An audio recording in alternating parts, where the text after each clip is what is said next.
enfermeras del Hospital Infanta Sofía.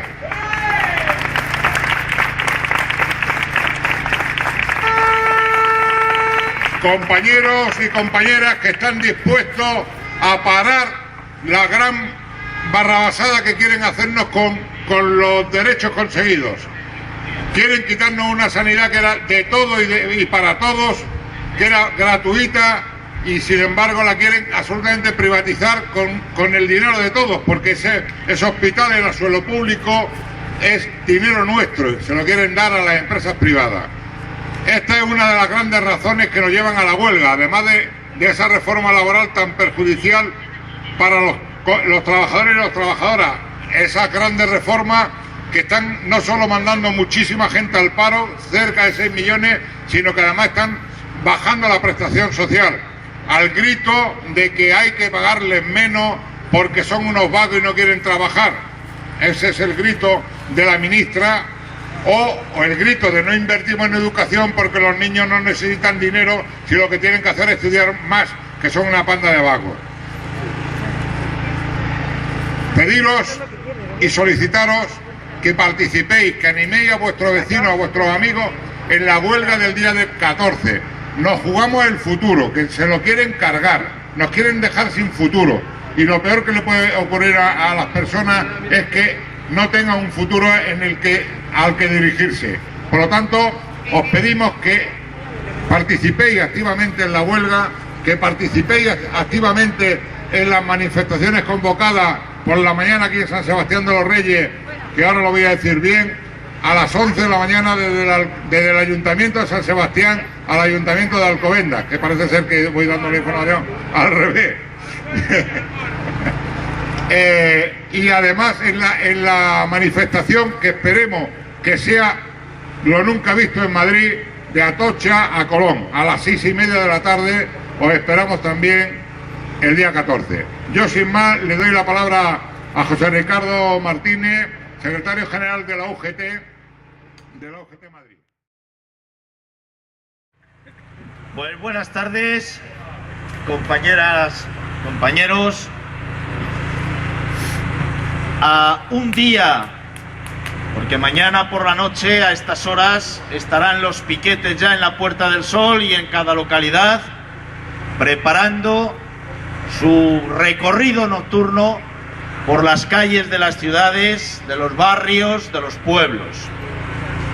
A un día de la huelga general del 14 de noviembre, hoy Angela Merkel se está paseando por Portugal. A la buena señora no se le ha ocurrido otra cosa que a un día de la huelga general también en Portugal irse a los gobernantes portugueses a darles ánimo y a decirles: lo estáis haciendo muy bien, sois los alumnos más aplicados de la troika comunitaria, que os ha dicho recortad, ajustad, bajad salarios, despedid trabajadores, debilitad el Estado social, y lo estáis haciendo de maravilla. Los trabajadores y trabajadoras portugueses, la ciudadanía, le están dando hoy una respuesta, como los trabajadores y trabajadoras, ciudadanos y ciudadanas griegos, que también estarán con nosotras y con nosotros en la huelga general del 14 de noviembre. Estuvieron ayer en la Plaza Sintagma, de nuevo exigiendo al Parlamento griego que no aplique las recetas de la troika comunitaria, del Banco Central Europeo, del Fondo Monetario Internacional, de esa burocracia que gobierna Europa, a la que llaman Comisión Europea, en manos del gobierno alemán. Eso es lo que están gritando hoy los trabajadores portugueses, eso es lo que gritaban ayer los trabajadores griegos, y eso es lo que la ciudadanía y los trabajadores y trabajadoras españoles vamos a gritar mañana también, a partir de las 12 de la noche, por todas las calles durante todo el día, porque esta va a ser una huelga callejera, una huelga que va a parar las empresas, sí, como todas las huelgas paran las empresas. Allí donde hay un sindicalista se informa de la huelga, allí donde hay un delegado sindical, donde hay un afiliado, donde hay alguien convencido de la necesidad de la huelga, se insta, se informa, se prepara, se organiza y se para la empresa. Pero no solo se pararán las empresas, se parará la sociedad. Y Angela Merkel ya puede ir allí, a Portugal, o venir a España. Volveremos a escribir eso que se escribe en algunas paredes: nos están meando y dicen que llueve. Pues no llueve, nos están meando, con todas las de la ley, y todas y todos lo sabemos. Llevan 4 años en esta crisis, y durante estos 4 años en esta crisis se han encargado tan solo de 2 cosas. Una, que nos convenzamos de que somos culpables. Sois culpables de la crisis. Habéis vivido por encima de vuestras posibilidades. Hasta el punto de que hoy ves a 2 abuelitos, el abuelito y la abuelita, en el autobús, te montas, te sientas a su lado y les escuchas decir al abuelito: es que hemos vivido por encima de nuestras posibilidades. Pobre gente, pobre gente. ¿Cómo que hemos vivido? Vosotros habéis vivido por encima de nuestras posibilidades. Sois vosotros ahí arriba, los que habéis gobernado, los que habéis hecho negocios, los que habéis montado una burbuja de beneficios financieros, los que habéis construido pisos que los habéis hecho crecer de precio de forma abusiva. Sois vosotros los que nos habéis vendido esos pisos primero a 20, luego a 30, luego a 40 millones, y primero a 20, luego a 30, a 50 años de crédito. Sois vosotros los que nos habéis dado esos créditos, y sois vosotros los que ahora nos echáis de esos pisos porque no podemos pagarlos, porque hemos caído en el paro, y tan solo cuando la gente se suicida, empieza a tirarse por las ventanas, parece que les entra un cierto dolor. No, dolor no, mala imagen de las entidades financieras. Pero sois vosotros los culpables. Habéis vivido por encima de vuestras posibilidades. Tú, porque has tenido un empleo público. Tienes un empleo público, es fijo, es para toda la vida. Y tú tienes un trabajo en una empresa privada. ¡Qué bien! Toma un crédito, cómprate un piso. Y tú te has quedado en el paro. Jódete. Esa es su lógica. Esa es la lógica de esta gente. Durante años han jugado a enriquecerse y a echarnos las migajas de sus manteles. Y hemos vivido bien. Hemos podido ir de vacaciones. Hemos podido comprar un piso, hemos podido cenar un día fuera de casa, hemos podido ir al cine, y a eso le llaman vivir por encima de nuestras posibilidades. La culpa. Hasta tal punto nos han mentido el sentido de la culpa en nuestra cabeza, hasta tal punto que ya casi pedimos el castigo antes del pecado. Mire, castígueme usted. Castígueme usted, ya haré algo malo después. Castígueme usted, por favor. Y hay gente que se resigna al castigo permanente. Has estado enfermo y te hemos atendido, ¿no? Has ido a un hospital, has tenido médico. Tus hijos, acuérdate de tus abuelos, no iban al colegio, tus hijos han ido al colegio. y van a la universidad. Estás viviendo por encima de tus posibilidades. ¿No te das cuenta que este país no puede sostener eso? Has trabajado toda tu vida, tienes una pensión, ¿qué más quieres? ¿No te das cuenta que no se puede mantener el sistema de pensiones? La culpa y el miedo, el miedo que nos tiene atenazados, el miedo a perder el trabajo, el miedo a no poder vivir y sostener a nuestras familias. ¿Por qué no consumimos?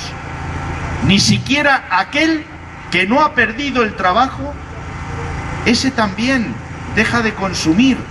Claro, si estamos atenazados de miedo, somos mayoría silenciosa, les viene bien. Hay una gran mayoría silenciosa que me aplaude, dice Mariano Rajoy. No, hay una gran mayoría acojonada que no se atreve todavía a salir a darte de hostias. Eso es lo que pasa. Y este señor,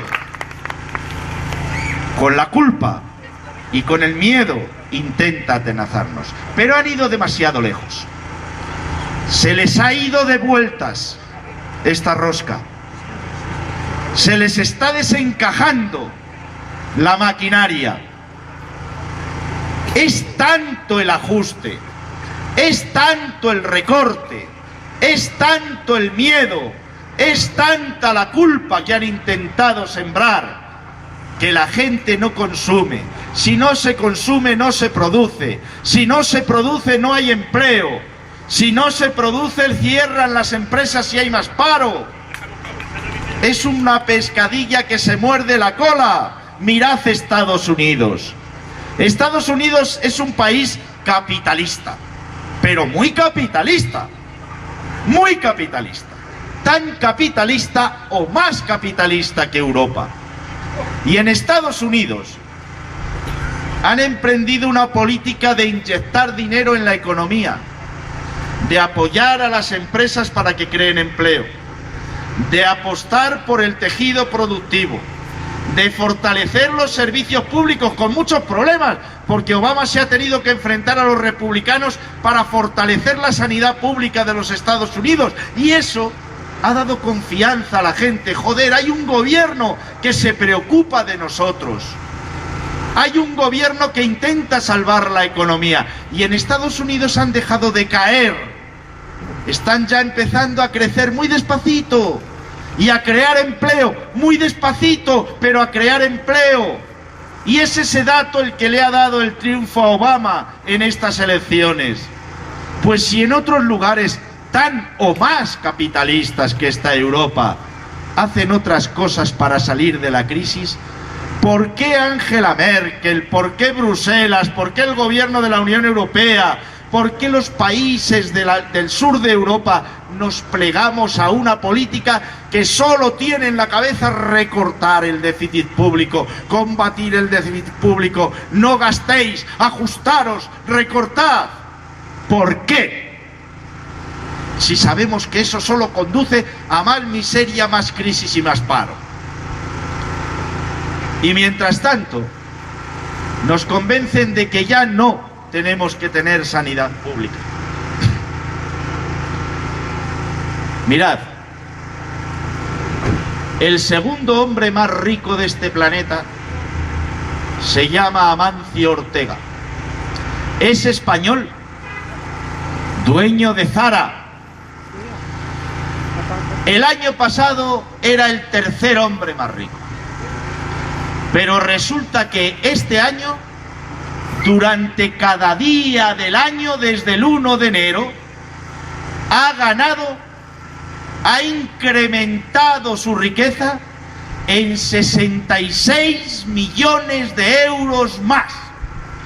Y en 9 meses ha conseguido sobrepasar al segundo hombre más rico, y ahora él es el segundo hombre más rico. 66 millones de euros más de riqueza cada día, produciendo en China, explotando a los chinos, vendiendo por todo el mundo, etcétera, etcétera. Pues bien, este hombre un buen día se levanta y dice: de esos 66 millones que en un solo día incremento mi riqueza, le voy a donar 20 a Cáritas. Y entonces todo el mundo sale aplaudiendo a Amancio Ortega. ¡Qué tío más generoso!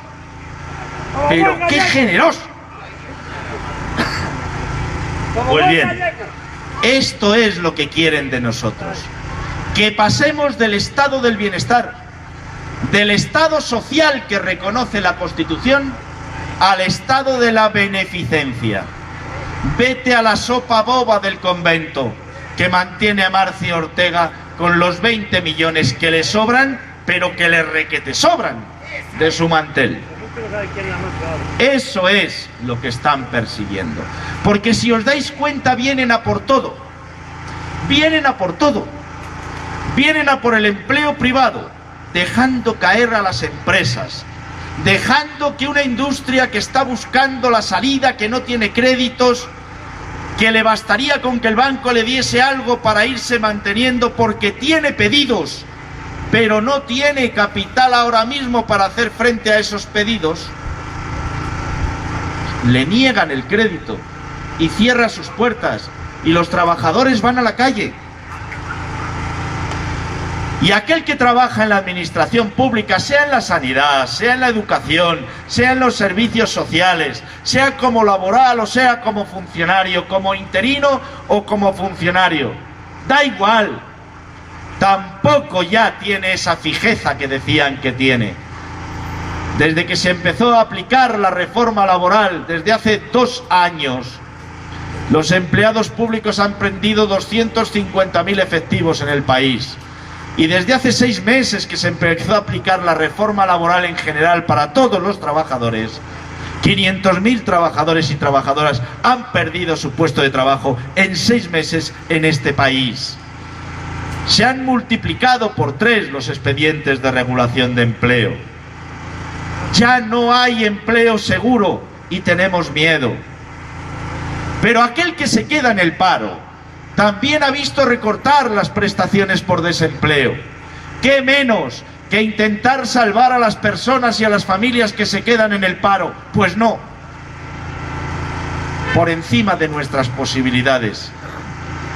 Y son ya en Madrid, de las 550.000 personas apuntadas en el paro, 260.000 las que no tienen nada que llevarse a la boca, ni una prestación, ni un subsidio, ni la ayuda de los 400 euros, ni nada de nada. 260.000 personas. Y la pobreza crece en Madrid, y ya 1 de cada 5 madrileños es pobre, por debajo del umbral de la pobreza. ¿Quién hace algo por esas familias? Y la educación, hay que pagarlo todo. Hay que pagar la escuela infantil, pero no porque haya que pagarla. Se incrementan las tasas de las escuelas infantiles. Las tasas de la formación profesional ya no es gratuita.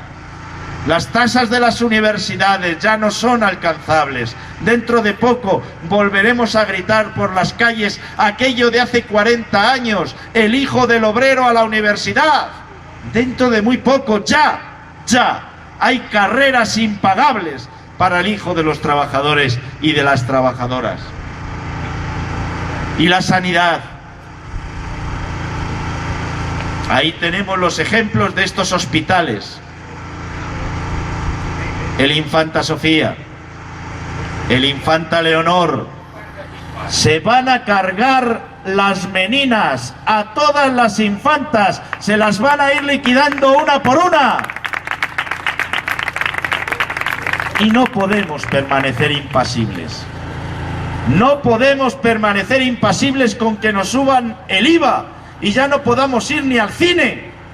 Ni al cine podemos ir ya. Luego dicen que nos descargamos películas de internet. Joder, pero con un 21% de IVA en el cine, que te cuesta 10 euros.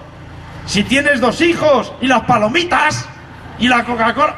No puedes, no te puedes gastar 50 euros en el cine. Esto es así. Esto es así, compañeras y compañeros. Vienen a por todo. Quieren desmontar la España que hemos conocido, que hemos construido, para llevarnos a la beneficencia, para que unos puedan y otros no puedan. Y por eso vamos a ir a la huelga. Vamos a ir a la huelga porque es nuestro derecho. Vamos a ir a la huelga porque la Constitución dice que tenemos derecho a ir a la huelga. Y tenemos derecho a informar de la huelga. Y tenemos derecho a pedir a los trabajadores que se sumen a la huelga. Y tenemos derecho a formar piquetes que vayan por las calles, por los polígonos, por los centros de trabajo, llamando a los trabajadores y a las trabajadoras a secundar la huelga. Y porque es una huelga sentida, no solo por los trabajadores, que desgraciadamente cada vez somos menos, sino por los parados y por los pensionistas que se ven acogotados en sus pensiones y con miedo a perderlas, porque ya no se puede sostener el sistema de seguridad social. Es que hay menos de 17 millones de trabajadores y no se pueden mantener las pensiones de los pensionistas. Lo escucharéis a los tertulianos todas las noches en la televisión. Esto de la seguridad social, esto de las pensiones, ya no se puede sostener. Y las organizaciones sociales, y las organizaciones juveniles, y las organizaciones de mujeres a las que quieren ver otra vez recluidas en sus casas, y a las que quieren impedir el derecho a decidir sobre su cuerpo, si abortan o no abortan, y hasta los homosexuales, los gays, lesbianas, transexuales, bisexuales, que nos hemos y se han llevado una alegría la semana pasada con que el Constitucional haya reconocido el derecho. Esas cosas son las que vamos a defender en las calles. Las vamos a defender los trabajadores y las va a defender la sociedad, porque tenemos derecho a hacer la huelga. ¿Y es una huelga política? Pues como todas las huelgas generales. Todas las huelgas generales combaten una política.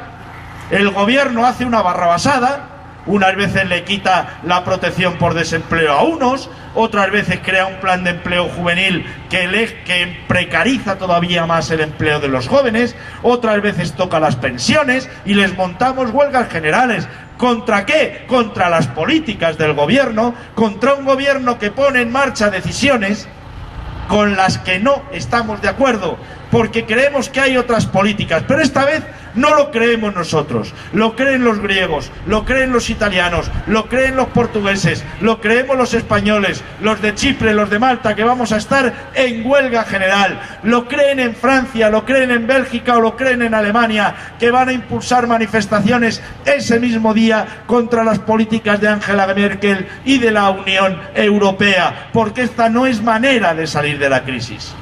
Y voy a terminar contándoos una anécdota. Si nos quieren quitar derechos, si nos quieren quitar el Estado social, si nos quieren prohibir como Esperanza Aguirre el derecho de huelga, van a encontrarse la misma respuesta que siempre han tenido de los trabajadores y de las trabajadoras. Nosotros tenemos una virtud, que nacimos los sindicatos de clase cuando esta dictadura de hace 35 años acababa de ganar una guerra civil. Ya empezaron los trabajadores y las trabajadoras a organizarse. Y empezaron a juntarse. Habían liquidado todo el movimiento obrero y todos los partidos políticos. Pueblo a pueblo fueron machacando y fusilando a todos los sindicalistas que podían, llevándolos a la cárcel, mandándolos al exilio o mandándolos a una zanja en una tapia de un cementerio. Y aún así, en esas empresas, al cabo de 8 o de 10 años, a mediados de los años 50, ya empezaron los trabajadores a organizarse. Y no había derecho de huelga. De hecho, este sindicato al que yo humildemente represento en Madrid, nació en una mina, la mina de la Camocha, una mina asturiana, una mina por debajo del nivel del mar, que se inundaba. donde los trabajadores y las trabajadoras tenían que trabajar cada día con el agua por la cintura para extraer los minerales, donde les rebajaban cada vez más los destajos, donde las condiciones de salud eran lamentables y se moría. Y esa gente se organizó, y esa gente en la clandestinidad, esa gente sin derecho a la huelga, esa gente convocó una huelga de 9 días, y los dueños de la empresa, al cabo de los 9 días de huelga, llamaron al gobernador civil. No había delegado del gobierno entonces, era el gobernador civil, y habría otro gobernador militar. Y los representantes del gobernador civil y los representantes de la empresa llamaron a los trabajadores. Y los 1.500 trabajadores de la mina de la Camocha eligieron a una comisión obrera y le dijeron: sube a ver al empresario. Tú, que tienes piquito de oro y hablas bien, vente. Tú, que eres un comunista clandestino y sabemos que estás aquí todo el día organizando las cosas. Tú, que eres un socialista sin carné, pero tus padres sabemos que eran socialistas, sube para acá. Tú, joven, que eres de las Juventudes Obreras Cristianas, ven para acá. Esa gente, y hasta un falangista, hasta pillaron a un falangista y le dijeron: tú vente con nosotros para arriba también. Esos 5 subieron a ver a los empresarios y al representante del gobernador civil. Y cuando llegaron allí, el representante del gobernador civil les dijo lo mismo que Esperanza Aguirre: estáis haciendo una huelga política. Sois unos comunistas. Claro, cuando le dijeron sois unos comunistas y el falangista escuchó aquello, empezó a desabrocharse la camisa, a mostrar las heridas del frente ruso de la División Azul, y se acojonaron. Negociaron, acordaron, mejoraron las condiciones de trabajo, se acabó la huelga y al cabo de años volvieron a hacer huelga porque las cosas había que mejorarlas más todavía. Pues eso somos nosotros, compañeras y compañeros, la gente que nos organizamos libremente, los movimientos sociales, las asociaciones de vecinos, de la sanidad, las gentes del Infanta Sofía, las gentes del Infanta Leonor, las camisetas verdes que ayer domingo recorrían entre Alcobendas y San Sebastián de los Reyes, las camisetas blancas de la sanidad, las camisetas negras de los empleados públicos, los trabajadores y trabajadoras que perdemos y que pierden los puestos de trabajo. Esas sois vosotras y vosotros, somos nosotras y nosotros, los que vamos a ir a la huelga el 14 de noviembre, con los griegos, con los portugueses, con los italianos, los que vamos a ganar la huelga del 14 de noviembre y los que vamos a seguir en las calles el tiempo que haga falta hasta que otras políticas se abran camino. Adelante y viva la huelga del 14 de noviembre.